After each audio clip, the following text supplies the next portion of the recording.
Welcome in, ladies and gentlemen, to another edition of All Access AM. I am Billy Embody. Thanks for joining me on this Wednesday. We are remote today for All Access AM. We appreciate you guys jumping in with us on Twitter, on YouTube, wherever you are on this Wednesday. Thanks for joining us. We're here Monday, Wednesday, Thursday, 7 to 8 a.m. Central Time, 8 to 9 Eastern, live, chatting with you in the comments section as well. And we've got a great guest for you today. Later on, we'll be joined by James Fletcher of On3, bracketologist, college basketball analyst. He'll be joining us to talk about the ACC. We'll talk about Duke. We'll talk about an incredible game, Clemson-BYU last night. Obviously, bad result for Clemson, not pulling that one out. But we'll talk some ACC hoops. But really, what we're going to lead off with is the story that has really dominated the last few days across the college football landscape, and that's Notre Dame and maybe a little bit of animosity, maybe a little bit of war going on between the Irish and the ACC.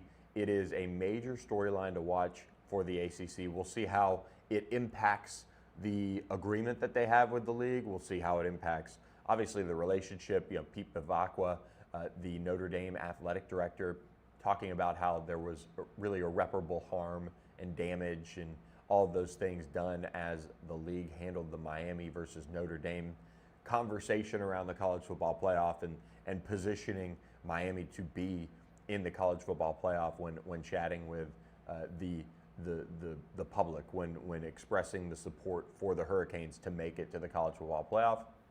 Obviously, everybody will point to the ACC network airing that win for Miami over Notre Dame over a dozen times leading up to the College Football Playoff Committee's final decision, and that stood out. That, of course, ended up being maybe a part of why the committee did what they did in putting Miami in that 10 spot to then face Texas A&M in the College Football Playoff. We've got a lot of basketball to get to with James Fletcher. He'll join us around 7:20 or so. Excited to have him on. Excited for all of you guys who helped us reach 200 subscribers on our YouTube channel. Thank you so much. It has been so much fun growing this channel. We have a long way to go. Maybe 250 should have been the goal, that milestone, and then we could say, well, on to 500. Well, we're going to celebrate every 100 until we hit 1,000, and then from there, the sky is really the limit on this show. So thank you guys for hitting that subscribe button to the All Access AM YouTube channel. If you're watching us, hit subscribe to All Access AM or Google the All Access AM YouTube channel. We appreciate you guys. We'll also talk a little bit of coaching changes. We ended up not getting to some of that earlier this week on the Monday show, but Virginia Tech is building out its staff. We have seen maybe some shifting here, FSU making a hire as well. So we've got a lot to get to on the show.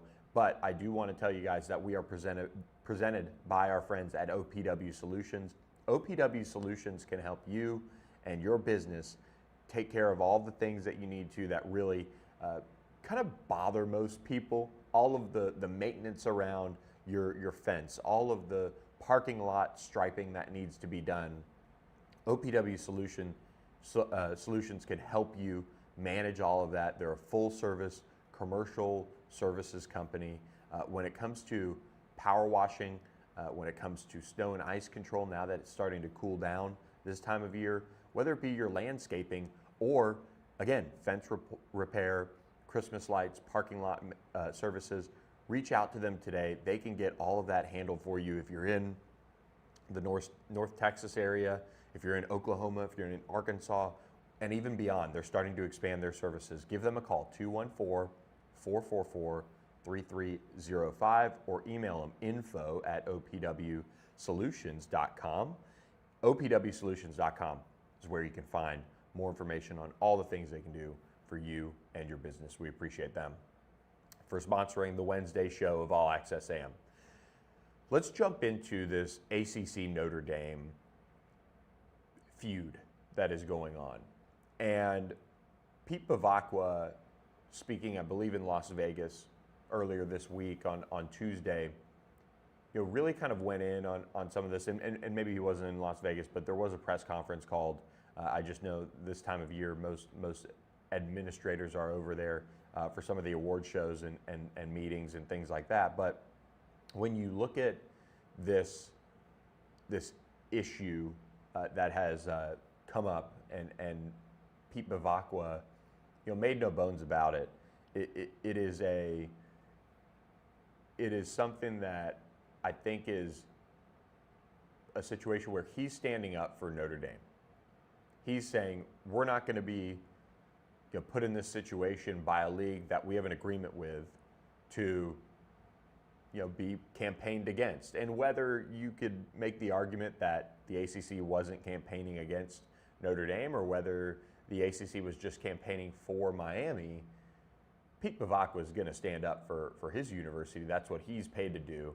Just like Jim Phillips, kind of sent a very nice, hey, appreciate your stance. We really wanted Miami to be in kind of non poke the bear statement back, but Pete Bavacqua kind of backed off a little bit of the irreparable harm and things like that really was thrown out there right away. Here's what he said.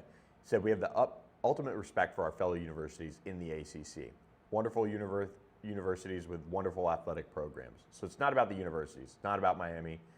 He mentioned that Dan Radakovich and him have texted back and forth, and they're great friends about it. We were really surprised by, disappointed by, was how the ACC conference went on a social media campaign, in my opinion, attacking our football program. So he continues to stand up for his team. It is a I think, kind of flawed argument from the get-go, because the ACC has to stick up for Miami. They have to share their opinions on that and recognize the great season Miami had with hopes that they get into the college football playoff. It worked.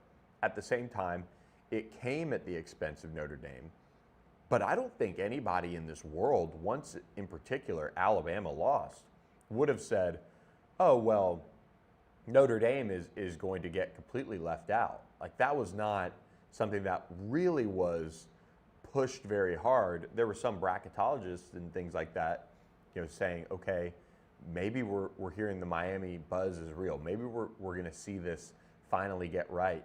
And it did, but you also have the fact that Alabama lost in the SEC championship. And it would have been on a kind of flipped on its head from where SMU was last year about the ACC championship. But really, with the way Notre Dame had played over the final 10 weeks of the season, I had a tough time seeing this jump really happen until some of the bracketologists really just kind of started putting it together. But the feud between the ACC and Notre Dame is really important because they've got to get a lot of things figured out here. They have to find a way to obviously smooth the waters here with Notre Dame. And it doesn't mean giving Notre Dame more. It doesn't mean giving Notre Dame a better seat at the table. It doesn't mean that you have to bend over backwards to give Notre Dame something they want. Notre Dame, if they're in the top 12 of the college football playoff rankings next year, is automatically in. From what has been reported about their memorandum of understanding between the college football playoff and Notre Dame to sign off on the expansion, is that in 2026 we'd see Notre Dame be factored in if they're in the top 12. So all of this could be for nothing, but when you look at the feud, there is still something there where Jim Phillips is going to have to go into overdrive here and just smooth the waters out. And I think as people get farther away from this, it is going to be something that kind of dies down and calms down a little bit just from a public-facing perspective. But let's not kid ourselves that Notre Dame canceling and holding hostage the league on Sunday over its bowl games is also something that should have been done. Notre Dame is not perfect in this situation either with their response. Their response to cancel their bowl game and opt out really is silly. I've said it's soft. I think it's soft. It doesn't make any sense because even if you think your team's beaten up, your team doesn't want to go, blah, blah, blah, it's still an opportunity for these players to get a per diem check. It's an opportunity for these players to get more experience if you're a younger player, and to do it in Orlando. That would be a blast, right? So Notre Dame sitting there on Sunday, hemming and hawing over their future for the bowl game is something that really, I think, sticks in my craw if you're an ACC person watching that play out. Because, as most people saw on Sunday, you're seeing the ACC wait and wait and wait for all of these bowl games to be decided because of Notre Dame. And so you even saw some spots that that the ACC has affiliations with get filled by teams without an ACC logo on their chest. So it's a really, really particular set of circumstances that obviously I think we all hope that Notre Dame and an ACC team get in next time, just as far as kind of campaigning a little bit for the conference. But you don't have, I think, this world where Notre Dame is a victim here. They're a victim of a bad system with the college football playoff and how the committee decides things. But the ACC was just doing what it had to do for one of its full-fledged members in football. And things are bad when Brett Yormark, speaking with reporters in Las Vegas, called it egregious the way the Notre Dame athletic department and Pete Bevacqua has handled things. And that's when I found out, oh my goodness, this is a incredible situation where Brett Yormark, and of course, all the realignment burner accounts and all of these things start firing up right away. But Brett Yormark called it totally out of bounds that he was going after the ACC and Commissioner Jim Phillips. He said, I think his behavior has been egregious. He is totally out of bounds in his approach. And if he was in the room, I'd tell him the same thing. You have to accept it. We all sign up for it. And Ian, this is coming from a guy that understands, quote, was I happy about BYU? No. But I think overall they did the right job. Listen, it's progress over perfection. So Brett Yormark locking arms, so to speak, with Jim Phillips over the ACC's handling of this and obviously the whole college football playoff committee. He's even given them credit. So you have a really interesting world between these two massive entities that might have to get in a room and figure this out and how do you address the wrongs that have been done on both sides, right? Because Notre Dame can't be opting out of bowl games. They're too big of a brand. They had a good season. They are down. They're upset. They're all of these things. But bowl games and this whole setup that we're in right now can't be viewed as anything more than a good time for the players. You can't, as a fan, sit there and say, oh my gosh, like, why isn't the team playing this way and that way? It should just be totally fun. That you should never go to a bowl game that's in kind of a meh situation to go to. They should all be in these tropical destinations or good weather and unique situations that are well run by bowl organizers. And it should be a good time. And that's really what it's all about. And quite frankly, more so getting the younger players and the players that now that these bowl games don't count against eligibility, these players that need playing time and opportunity to compete and get better and all of these things, those are the things that we really need to see these teams embrace as far as playing a bunch of people. And we need to see the media embrace it, because we see the bowl records, the win-loss perspective being shown over the course of the bowl season. The media has to take some ownership here and just ignore it. I mean, really, we're at the point where last year, what was it, Cam Ward was suiting up, going in for the Pop-Tarts Bowl or whatever because he was sitting out as the number 1 overall pick. This is a flawed system. It needs to be viewed as a postseason all-star game. And when we see that come together in a better world, we're going to have better answers for this bowl system where it's not going to have this major trickle-down thing like we saw with Notre Dame. So it's a really unique situation that Notre Dame is in, but they handled it poorly. The ACC did what they had to do for Miami. It's not surprising to anyone that the ACC handled it the way they did. And quite frankly, we never saw even a statement from a Jim Phillips, campaigning that hard for Miami. It was just more in the actions from social media and things like that. So it is a flawed system, but Notre Dame, they've got to pick themselves up and figure it out. It's a weird world out there with the college football playoff and how they handle it. But you know, if you were trying to, count the win-loss record in this one, when Brett Yormark sticks up for the ACC, you could tell things are certainly not in Notre Dame's corner as far as how they handled it. So we'll see how it goes. They're on to their offseason, and the ACC is on to the college football playoff with Miami getting in, and now their bowl games being set. But the chaos on Sunday between Miami, Notre Dame, and the ACC pouring into this week, and made for some great cinema over the course of the week. So there is a lot more to unpack on that in the days and weeks to follow, I'm sure, as the ACC will probably be in contact with Notre Dame trying to figure things out. So we appreciate you guys for listening. We are going to be joined in just a moment by our friend James Fletcher, On3 bracketologist, but do want to remind you that we are presented by the La La Land Foundation. And look, while you might not have heard about much kindness between Notre Dame and the ACC, the La La Land Foundation is predicated on kindness and being an extension of the La La Land Kind Cafe. Find your La La Land Kind Cafe that's closest to you and walk in there and realize what they're all about. They are really active in supporting young adults who are transitioning into full-blown adulthood from the foster care system or backgrounds that aren't advantageous, and people that are trying to assimilate into mainstream adulthood. And there are so many ways to get involved and help with that.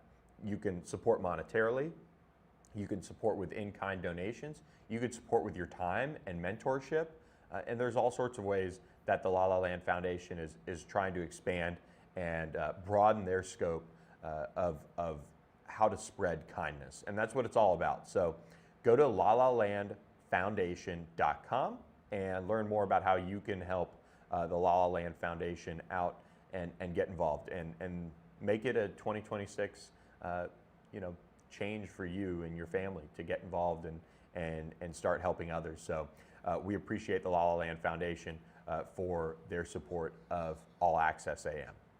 Now happy to be joined by On3 bracketologist James Fletcher. James, thanks so much for the time. Good to see you again this Wednesday morning. What a thriller, Clemson BYU Tuesday night. It did not go Clemson's way, of course. BYU with a stunning late game heroics. Let's get into that game as a leadoff, and then we'll get back maybe a little bit towards Duke over the weekend and how they performed. But what were your takeaways from that loss for Clemson?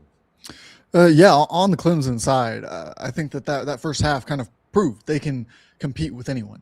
That 21-0 run at the end of the first half was something that was just kind of head scratching in a good way if you're Clemson. They have some real firepower out there on the court, some guys who can really get buckets and then string together stops as well.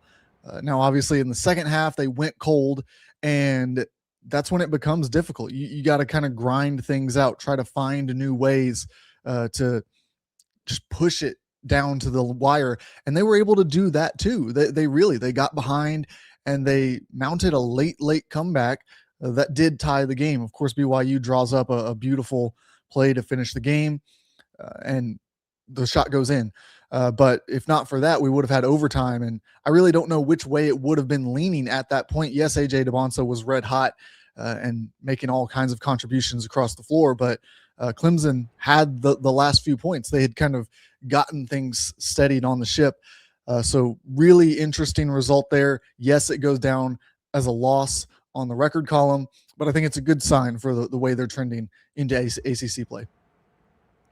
And that 67-64 loss, just a thriller in a great atmosphere too. Madison Square Garden, really fun to kind of see that type of a game with that high level of a player over there, and AJ Diabanza being that kind of future #1 pick type in the Jimmy V Classic. So it is a really tough loss to deal with, but they'll pick themselves back up. Duke continues to show why they're one of the best teams in the country. They're a national title contender. They beat Michigan State 66-60 over the weekend. Michigan State also in the top 10. That win with Cam Boozer, who earned ACC Player of the Week nominations and won it again, surprise, surprise, continues to be a just incredible, off to an incredible start this year as well. Yeah, the development of Cam Boozer is going to be the big storyline for Duke this season. He came in as the star player. We know the John Shire mold of team that he kind of builds around. Get that star player in there and then surround him with guys who fit what he wants to do. Boozer is a guy who can facilitate from the top of the key. We've seen that throughout the season, and it's been really encouraging these last couple of games to see him add the efficiency to his game, the ability to create a little bit more for himself. That's what he's got to keep working on to be in that number one pick conversation with DeBonso, who we just talked about, with Darren Peterson at Kansas. If he wants to reach up and get that high into the draft class, he's clearly in the top 3 right now. But to take that extra leap up, I think that he's got to create for himself more and more throughout this season efficiently. He's starting to do that against Power 5 or Power 4 competition.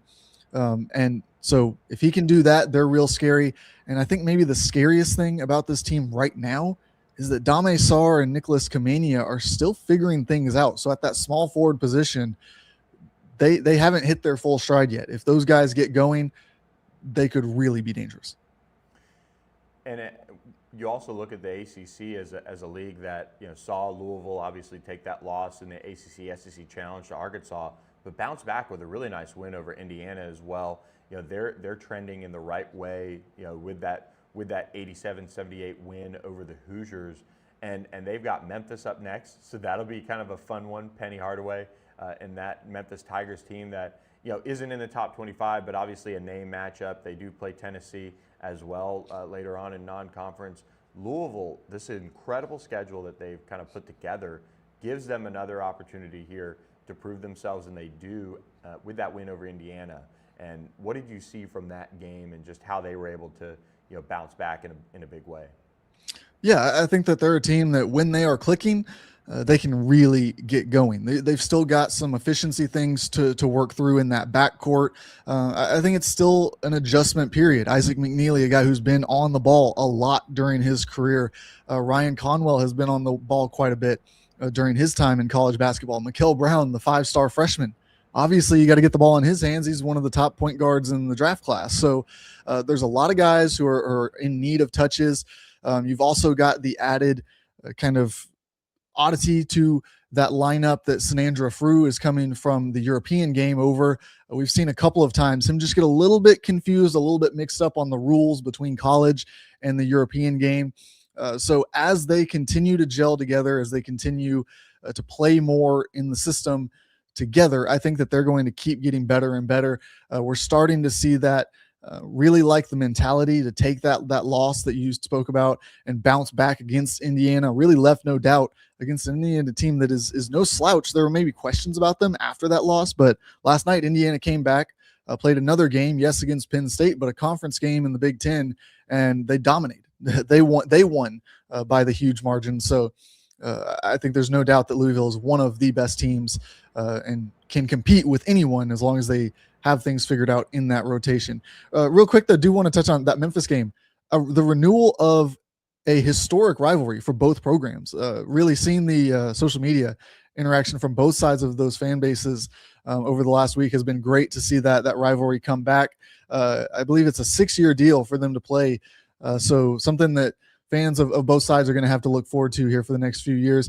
And that's what we love in college basketball. So glad to see that one back on the schedule. Even if it's not a top 25 game this year, going to be really fun for both fan bases to renew that hatred that they have for each other. Yeah, and what better person to be on the other sideline for that than Penny Hardaway?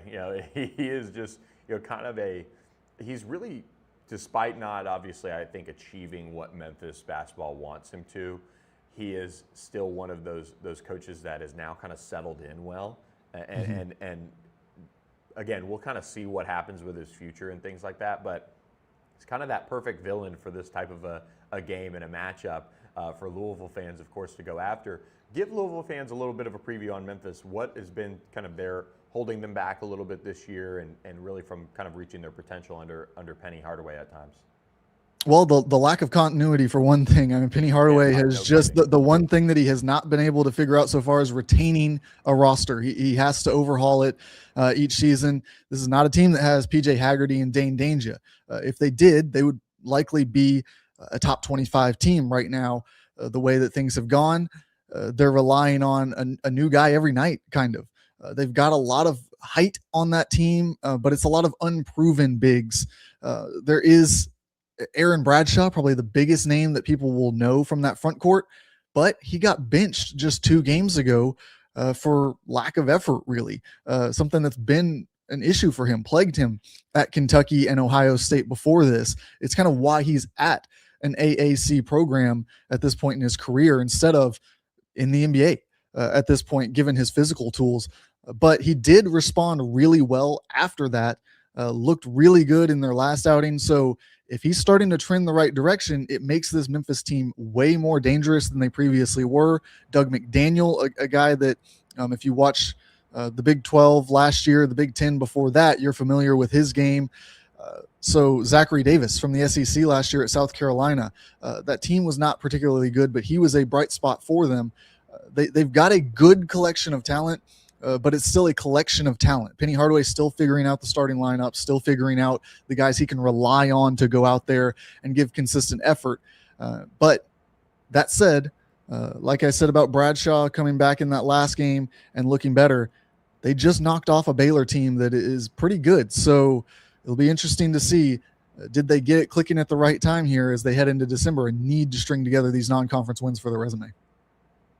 Speaking of clicking at the right time, SMU and what they've been able to do in late game situations against Mississippi State and now Texas A&M to get those wins, huge kind of moments for this team to not be sitting here going into this LSU game Saturday night at 0-3 in their SEC games. They're 2-1 overall between those among those 3 games, and despite being kind of run out of the gym at Vandy, that was a nice response. Boopy Miller, Jaron Pierre, 35 points, no assists. So just absolutely comical stuff there, but it shows and speaks to his talent level too, and what he can do on the floor when he's on. This SMU team is kind of intriguing, starting to receive some votes in the coaches poll, getting some love from some of the media. But they do have another test against LSU Saturday night. But that win over Texas A&M was a big one for them to put that together and then pull away in overtime. Yeah, I think the A&M game was really big for them because buckyball is not something that a lot of teams are used to seeing. And, it's a new thing to adjust to, a new strategy to try to figure out, to try to counter, especially early in this season. There's a very limited sample of what that looks like, that kind of hockey sub style and in and out and very quick up and down the floor at the SEC level with those type of athletes that he was able to go get in the transfer portal. So really impressed by SMU so far. Their lone loss is to Vanderbilt, which is a loss that looks better and better by the day. I believe, I know they were the other day. I haven't checked in a couple of days here, but Vanderbilt was at one point earlier this week the favorite to win the SEC now. So that's a loss that I think is going to look very good on your resume. By the time we get to Selection Sunday, don't think it will hurt SMU at all to have that there. You talk about these other matchups against SEC teams, though, those will always help you. Anytime that you can pick up a win against another Power 4 conference team, especially the Texas A&Ms who could be in that bubble conversation with you. Mississippi State obviously having a down year to this point, but we'll see what they can do in conference play. I think it's been really impressive for SMU so far, and this LSU game going to be another real marker test for both sides, who are, I believe, 1 loss each at this point in the season, and hoping to be on the right side of that bubble conversation once we get to March. When you look at NC State, getting an opportunity to face Kansas this weekend, top 25 Kansas team, they've kind of hit some hard times here. They've lost to Texas, they've lost to Auburn. They're in that first year of the Will Wade era. They kind of started off hot with a little bit of excitement around them, but they do really have an opportunity here again to take on this Kansas team in a couple of a few days. They play Wednesday night. They do have Liberty, but that Kansas matchup is one where they could probably really get back on the right track if they can get that win, don't you think? Definitely. Yeah, this is an NC State team that we've talked about a few teams so far. It's kind of the way of college basketball. You're going to have these teams that overhauled the roster, still figuring it out into mid-December, still figuring out the pecking order of that roster, who defers to who when they're out on the court together. It's something that takes time to develop when you're playing 5-on-5 basketball with a new group of people, especially when it's a new group of people who most of them come from a spot where they were that go-to guy. They were the one who everyone gave them the ball and got out of the way. So I think that this NC State team will continue to get better and better. I think if you're Will Wade, you're probably behind closed doors kicking yourself, thinking, why couldn't we have played Kansas about a week earlier, knowing that Darren Peterson is back out there and looking a little bit more healthy. But you still have a big shot, and there's no reason seeing these two teams play. I don't think that they're in completely different classes or anything like that. So a big opportunity for NC State to get things in this non-conference resume, at least, headed in the right direction. Have there been any surprises to you when you look at the ACC so far and just really kind of dialing into what we're seeing from some of these teams? Cal's sitting there at 9-1 doing some good things, and I think that's a positive trend for them, and Virginia is now in the top 25 as well. But overall, any surprises for you? I think just how fun the ACC has really been so far. There's a lot of teams that I watch here on a nightly basis, and I think, man, this is a good game. I'm just going to keep this one on of the screens here. I'll get to that next game here in a little bit. Virginia, right up there at the top of them. Those European European recruits that they brought in, they add a lot to that team. You've got Jakari White, Sam Lewis. There's just a lot to like about that Virginia team, and they're stringing together results. They're in the top 25 now, headed in the right direction. Virginia Tech has Nicholas Avdalas, who is really fun to watch if you haven't gotten a chance to see him yet. Toby Lawal is another guy who's been there for a while, who is electric at that forward position. Miami has a lot of pieces that, watch out. Jay Lucas, we know he can recruit, and this team's looking better and better already. So a lot to really like on top of the teams that we've already spoken about here today. North Carolina as well. You can't rule out. They've been better than expected. And so a lot to like in this ACC conference, and a lot to keep track of week in, week out, night after night. Not one team under 500 overall so far this season in the ACC. Really interesting stuff there in that regard. And of course, you can stack your non-conference schedule however you want and kind of build it up. But for me, Jai Lucas and what Miami's been able to do has been really fun to kind of see. They've had their moments. They've gotten their just kind of early signature win in his tenure in a sense. But that win against Ole Miss on the road I thought was important. And he's kind of fighting the battle. They've had a good schedule. They've faced Florida. They've faced BYU.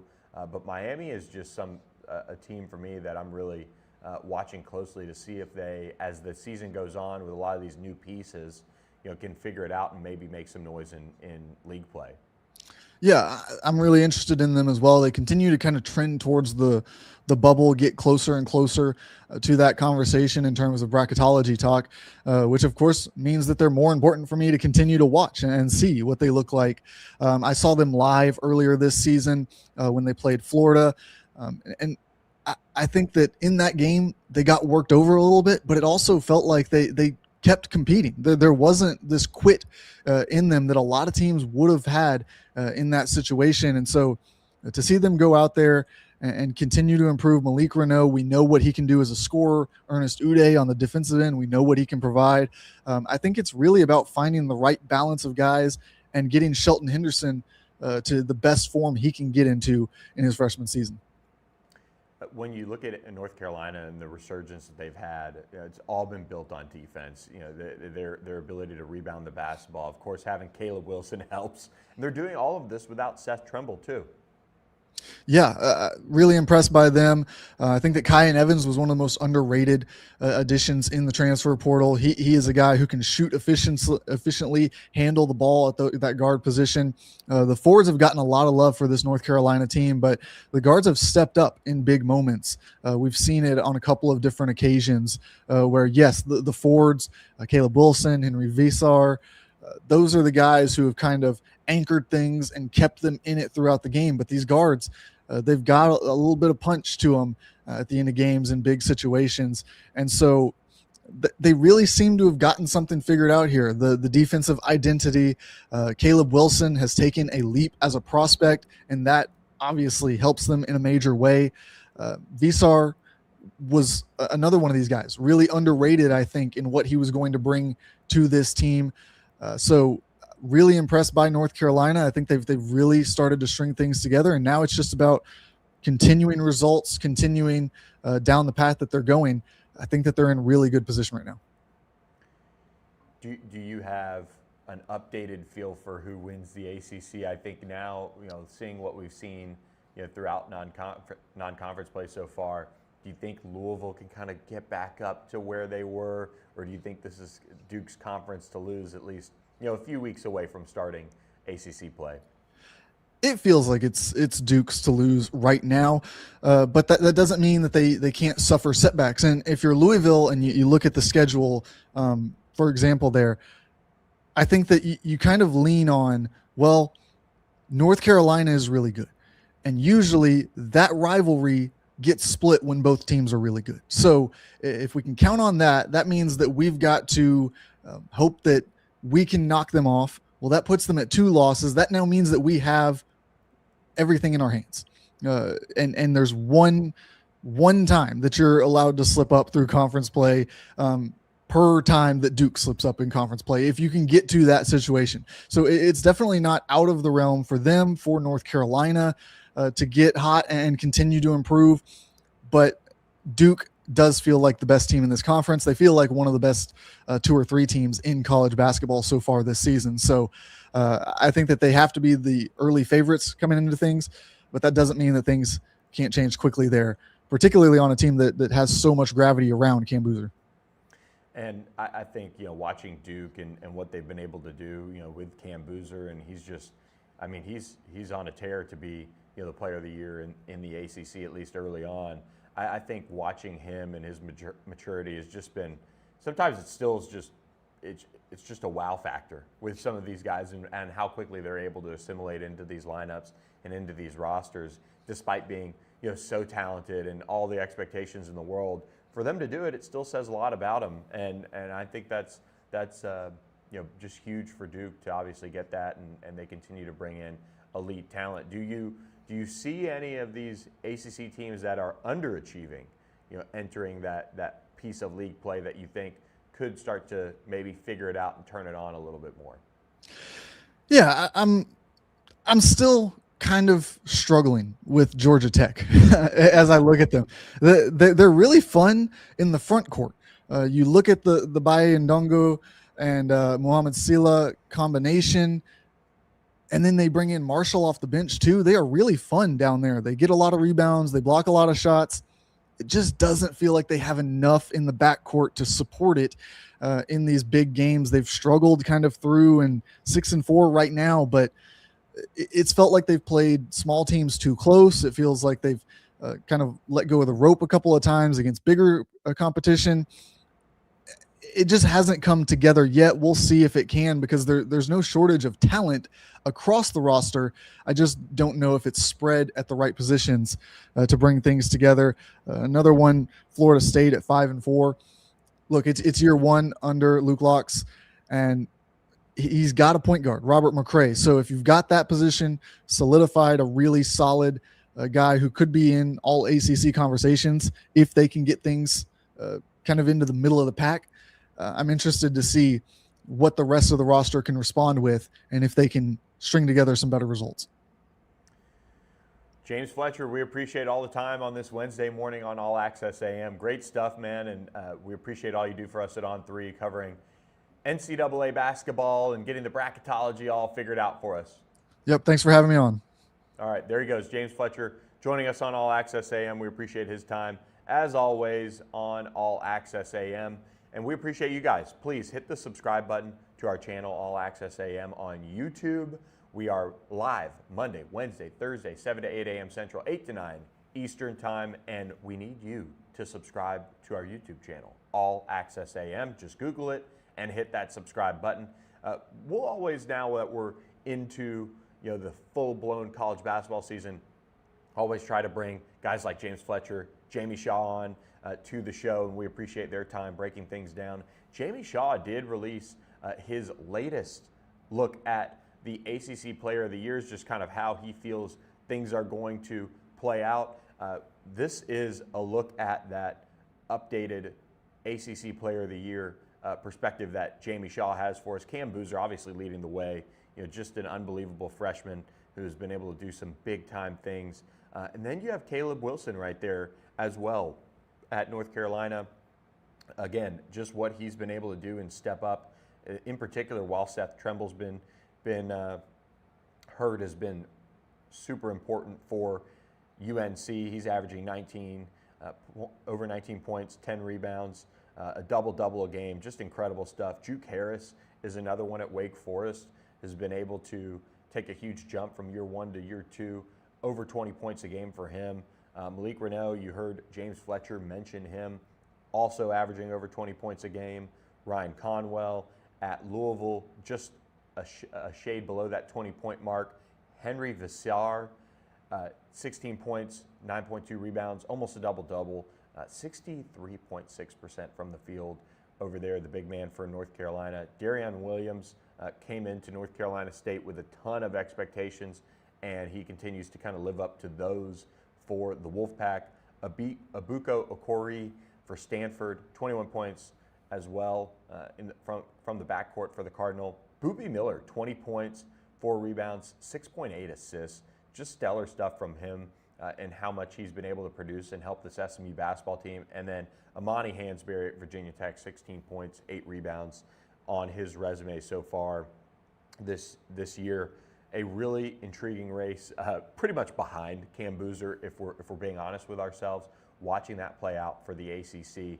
And the Player of the Year conversation in the league is only just beginning, and Cam Boozer could very well end up being right there for the National Player of the Year as well, with the way he's stepped up too. So before we kind of close out with some coaching carousel conversation around the ACC, do you want to remind you guys about Doyle Glass, the Amazon and Barnes & Noble best-selling author, who is the perfect avenue to get your favorite uncle, your dad, your grandfather a Christmas gift. The holiday is really coming up. 15 days till Christmas. What's the best way to get your shopping done? Well, you can fly around the Amazon app. You can go to Barnes & Noble. You can do your shopping in person if you'd like to. But Doyle Glass, his 2 books, Lines of Medina and Swift Sword, incredible opportunities for you to get your Christmas gift knocked out so easily. DoyleGlass.com is where you can find direct links to purchase these books. Really firsthand accounts on the Vietnam War and the stories of the heroes that just are often too forgotten in this world. The Vietnam War, and Doyle Glass does a terrific job bringing them back to the forefront and sharing their stories and talking with them and getting their firsthand accounts. So the links are also in our YouTube description, as well as our podcast episode description. So make sure you check those out and get that Christmas gift for your favorite history buff today with our friend Doyle Glass. Again, best-selling author. We appreciate him for the support as well, but also just providing just great, 2 great looks at the Vietnam War, and he also has a World War II book coming out in 2026. So excited to share that with you as we get closer to that. We look at James Franklin and what he's doing at the offensive coordinator position, and Virginia Tech is really zeroing in on that right now as he's already got his defensive coordinator hire, Brent Pry, and I've got some thoughts on that. But you also have the offensive coordinator hire coming into focus. Per our own Pete Nakos, the Hokies do have an offensive coordinator group that they're focusing on. John David Baker did end up getting hired by Ole Miss as the offensive coordinator for Pete Golding, and he is coming over from East Carolina for that job. But Ty Howell has emerged as the target in the Virginia Tech offensive coordinator search, as they are continuing to build out their staff as well.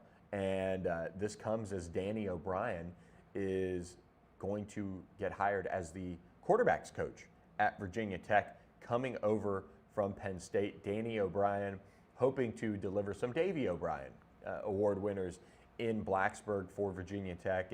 And you're seeing a lot of this, Penn State to Virginia Tech group kind of come into focus here for James Franklin, and just kind of what he's looking to build in that regard is pretty straightforward.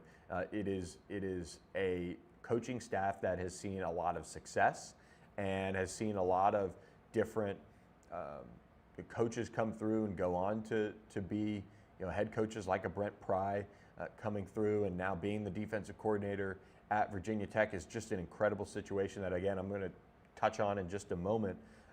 But when you look at Ty Howell and what he brings to the table, Penn State, they were able to, at times build up, Drew Aller into this great quarterback, this pro prospect, and it's a shame he got hurt, but also, that Penn State offense just at times was just too, I just think too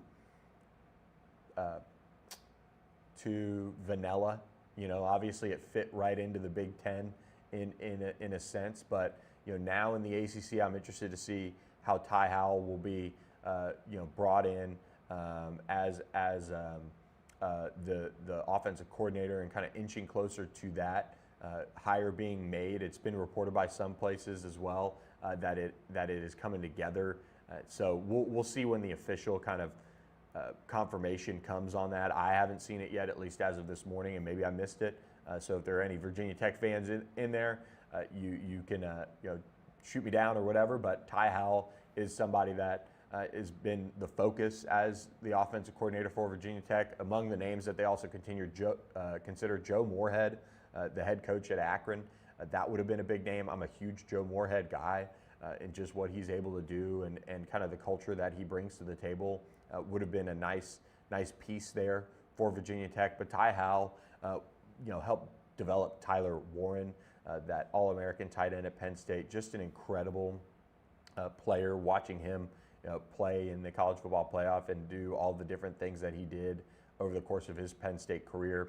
Ty Howell getting the tap on the shoulder is a really intriguing move by James Franklin. Again, he did look at some different candidates. He did look at some different options for Virginia Tech, but appears to be settling in on Ty Howell as the offensive coordinator. And you pair him with Danny O'Brien, who's supposed to come over from Penn State. It makes a ton of sense. He was able to play quarterback for James Franklin, so he knows what he wants in a system. He obviously coached with him at Penn State as well. And then you bring Sean Clifford as well into the NFL. That says a lot, just as far as the development and putting together a plan for these quarterbacks to be successful and put themselves in the right position to be successful in this offense has just really stood out when you look at Danny O'Brien and what he's done throughout his career. So there is a lot that is still being finalized for James Franklin and his staff. But I think the biggest piece to the puzzle that we all saw come together is Brent Pry.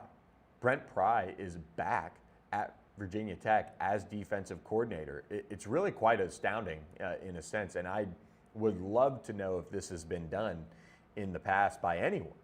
When you have a head coach who gets fired, gets completely let go, and now the incoming head coach, with the ties that he has to Brent Pry, says, no, I still trust him. I want him on my staff. That is such a fascinating move to make for James Franklin. And it just shows the level of respect that he has for Brent Pry. And he spoke about that, and he got emotional about it in his introductory press conference, talking about Brent Pry and what he has meant to Virginia Tech. And so For James Franklin to go ahead and make that his defensive coordinator hire, it really is a fascinating move that a lot of people probably wouldn't have expected going into this tenure for James Franklin, just because as a coach you want to go in there and you want to set your own levels of expectations. You want to go in there and set your own way of doing things, and I think as James Franklin got to get around Brent Pry even more and learn a lot about this job, he could tell that it was a situation that would be okay and would be fine for the coaching staff to deal with and to work through, because of the trust that these two guys have built in each other, and again just through their time coaching with each other and being on the same staff, and James Franklin having him as defense coordinator at Penn State, really just stands out. And for Brent Pry, I mean, he's got the credentials. He was a Broyles Award nominee and just had a Penn State defense that was one of the best in scoring defense and red zone efficiency and all of those different things. And the ties for James Franklin to Brent Pry just couldn't be overcome if you're a Virginia Tech fan looking for a full-blown parting of ways from that previous coaching staff, because James Franklin, Brent Pry's dad was his offensive coordinator in college, so they've known each other for 30 years. There's just such a trust level for these two, and as James Franklin settles into Blacksburg and navigating the scene, this is a hire that takes a lot of guts to make, and you can tell that it is really solely built out of the respect that James Franklin has for Brent Pry. So he's had strong defenses at Virginia Tech in the past, and despite it not working out as a head coach, you can see that he has the talent, as far as coaching acumen, to make Virginia Tech be one of the top defenses nationally. And maybe it is just some guys don't always work out as head coaches, and they need to find a different path to take to put themselves in the right position to be successful as a coordinator. And man, the trend towards, if you're an offensive-minded coach in particular, or a defensive-minded coach in particular, having somebody who's the head coach of their side of the ball, that is exactly what is happening here. And it makes so much sense for James Franklin and Brent Pry to be the ones that reunite and do it this way.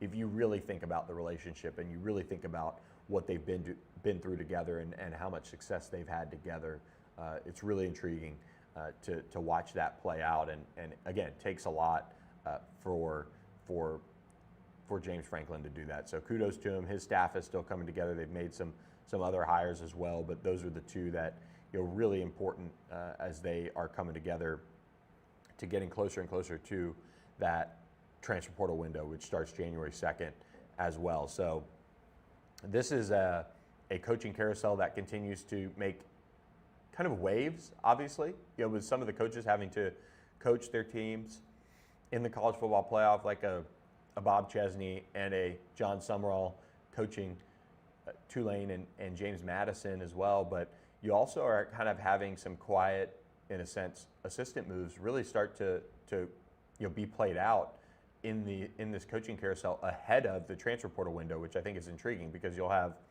these coaching staffs, and this is another reason why the bowl games, quote unquote, shouldn't matter. They should just be a reward for these players and a fun time and all these things. But you're seeing some coaches make moves already to different universities, and guess what? These coaching staffs, they've got to backfill. They've got to figure out how to fill a role if somebody leaves and do all those things. That Penn State staff and how they're going to finish out the season will be something to keep an eye on, because they're facing Clemson in the Pinstripe Bowl. Well, a lot of those Penn State coaches are headed to Virginia Tech with James Franklin, and there's a lot of staffers that are on the move to Blacksburg or are already in Blacksburg. So it's quite the time to figure a lot of that out. But Nick Williams is getting hired by Florida State. He is the next defensive line coach or defensive ends coach for the Seminoles, coming over from Syracuse. And this comes as Syracuse is they demoted Elijah Robinson from defense coordinator to co-defensive coordinator and defensive line coach. Nick Williams now leaves for Florida State, and a bunch of other changes in the mix for Fran Brown and that coaching staff as he overhauls it following the season that they had, which, right or wrong, the way it was going on offense was awesome. They just did not have a quarterback behind Steve Angeli that could really get it done. And so that impacted the team as a whole. But when you look at Florida State making this hire, somebody who can recruit the position, somebody who can continue to develop the position, and has been able to get some NFL talent on his resume as well. And I think watching the continued evolution of this Florida State staff is something that really, really is intriguing as a whole, as they continue to try to get over the hump and get to that next level for Mike Norvell, who is coming back in 2026. But that 5-7 record obviously sits and looms large heading into the offseason as they look to build back up that program. So Nick Williams is somebody who is really, I think, watching his career. I've kind of kept a close eye on it in a sense, just from watching him kind of make moves around the country, but a well-respected recruiter that I think with the resources at Florida State will be able to help bring in talent and put them in position to revamp that defense and kind of tweak it and continue to kind of elevate it back to what we know Florida State defense is usually at as far as the level goes and what they strive to be. So a nice hire there. I'm not going to sit here and say he's going to change everything and Florida State's going to go to the playoff because they brought in somebody like Nick Williams, but you want to assemble the best pieces you possibly can, and that's what FSU is trying to do under Mike Norvell, is just put different pieces together so that they can build back up to where they want to be. So quite the time there when it comes to Florida State and what we've all watched unfold over the last year and a half, 2 full seasons now, 2 full regular seasons, and they have their work cut out for themselves. So that is really it on the coaching carousel side of things and what they are doing as far as some of these staff changes, but we'll continue to monitor that on All Access AM. We'll be back for our Thursday show, 7 to 8 a.m. Central Time, 8 to 9 a.m. Eastern Time. We'll talk more college football playoff predictions. We'll talk ACC predictions, and we'll give our bowl game predictions on the Thursday show. So excited for that and excited for you guys to be back with us. Do me a favor, please. Hit the subscribe button to our YouTube channel. And if you're watching right now on Twitter, on your computer, guess what? There's a little QR code that just popped up in the top right corner of your screen, or maybe it's the top left corner of your screen. But for me, it's on the right. The QR code brings you directly to our YouTube channel, and you can scan that QR code and subscribe to the YouTube channel immediately. That's what we need from you guys. It helped us get to 200 subscribers. Now we're on to 500, the push for 500. Let's get it done, everyone, and we appreciate all your support for this channel. Monday, Wednesday, Thursday, 7 to 8 a.m. Central, 8 to 9 a.m. Eastern Time. We talk ACC football, basketball, recruiting, and more, and really looking forward to continuing to build this with you guys over the holiday season and bowl season and college football playoff season, and of course into 2026 and beyond. So really appreciate all of our sponsors as well. OPW Solutions leading the way on our Wednesday show, as well as the La La Land Foundation and Doyle Glass, best-selling author. So we appreciate all of them for their support. We hope you guys have a great rest of your Wednesday, and we'll catch you guys on Thursday, bright and early, 7 to 8 a.m. Central Time on All Access AM. I'm Billy Embody. Thanks.